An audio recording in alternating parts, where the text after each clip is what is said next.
Welcome back to Giants Latest. Today we're going to talk a bit about the offensive and defensive lines along with Shane Bowen. So let's get right into the offensive line because this is a common concern that I see across Giants fans. I know that we all have PTSD and we are scarred for life after watching the Giants offensive lines for the last couple years. And I understand everyone's frustration. I am right there with you. But I think there are some reasons to be optimistic. Here are three of them.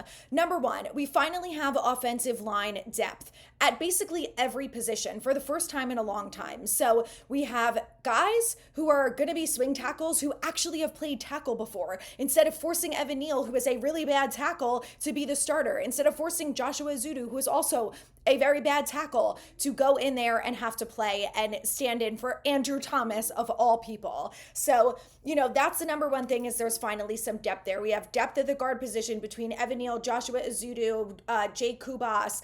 There are other players who are going to be available to play in those positions if, God forbid, someone goes down. Number two, this is the first time in probably 8 or 9 years that we have the exact same offensive line starting this year that we did last year. In 2023, 2 years ago, every single week for the first 10 to 11 weeks, we had a different offensive line. Do you know what a problem that is? Like, no wonder we're scarred, right? Because every single week there was someone new. That's when they picked up Justin Pugh straight off the couch. He played guard for one snap and then had to move to tackle. And, he's the first one who said on Twitter the other day that he thinks that players should stick to one position. He doesn't think it's smart to be moving offensive linemen all over the field, which is what we're going to do when we talk about Mbow in 1 second.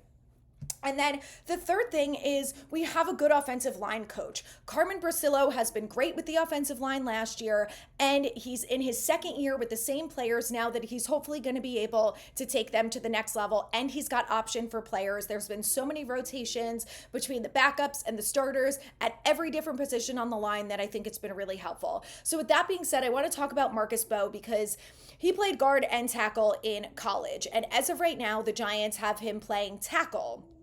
So he's been at both left and right tackle throughout OTAs and minicamp so far. And I'm kind of torn on this because I love the fact that he's experienced at both. He also said that he wants to learn all 5 positions on the offensive line because he wants to be able to know what every single player next to him is doing, which I mean, how do you not love this guy? Like, what an amazing answer. So I love that about him. And then, because of that experience, he's capable of doing both.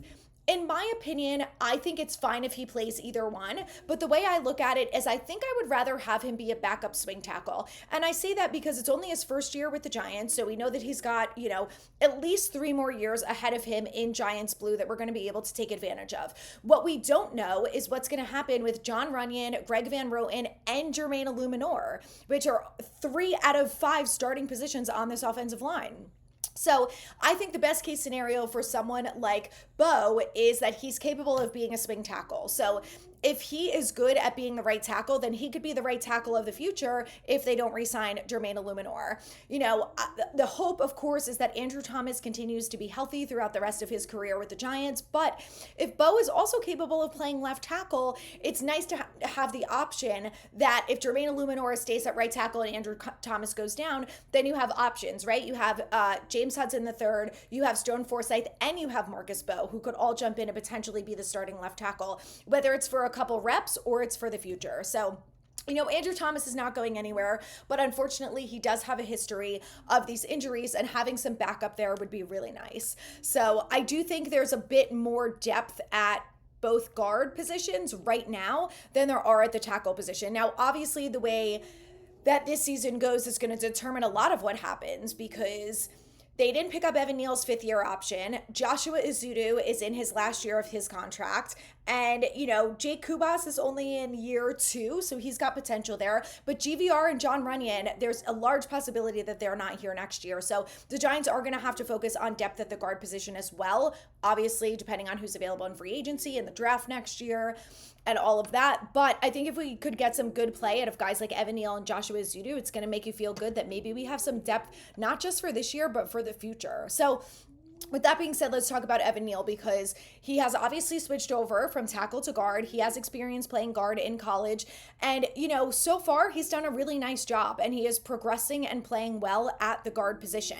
And even someone like Jermaine Illuminor, who spoke to the media, was asked about Evan Neal and he said, he's getting a very different vibe from him this year, that he seems very engaged. He's excited to make the move. He's optimistic about his future. He's working really hard. He's asking a lot of questions. He's doing all the right things. And there's been a lot of talk that obviously Evan Neal's biggest problem is when he's out in space, he has balance issues. And if you're a guard, you just don't have to worry about being on an island by yourself because you're going to have help on either side of you. So I think those things alone are really going to help Evan Neal. And that's probably the biggest reason why his transition back to guard has been going well so far. So I hope that it continues, whether it means that Evan Neal ends up staying with the Giants long term or ends up getting a second deal elsewhere. If he can be a serviceable and a good backup guard, it's beneficial to everyone. So I hope that continues with him.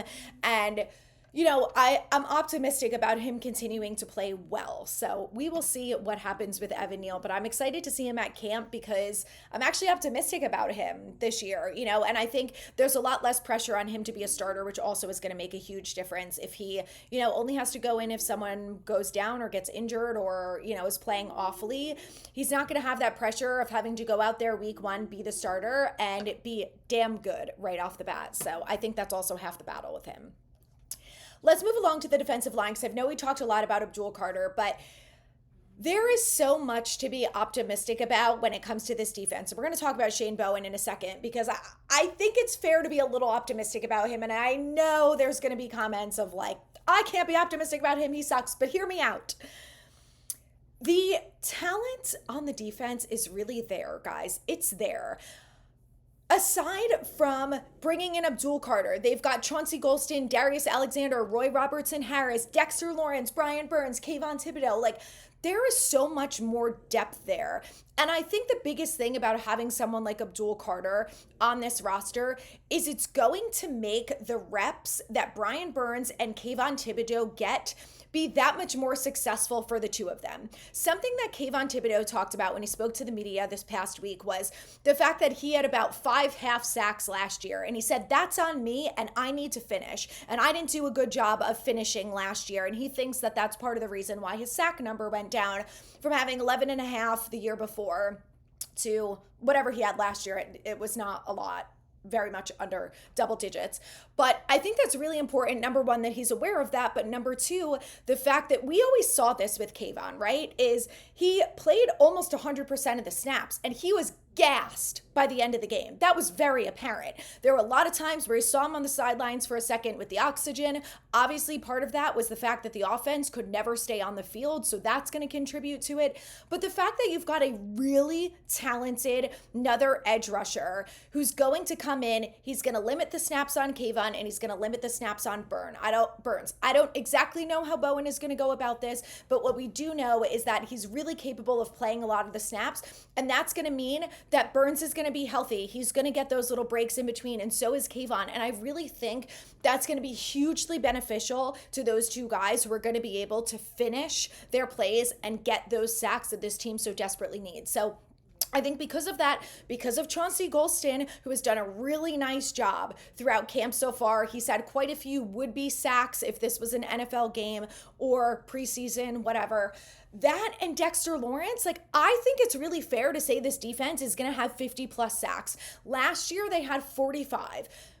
I think they could have 55, if not more. Look at it this way. This year, we have significantly more talent. That's the biggest thing. That's going to make a big difference across the board.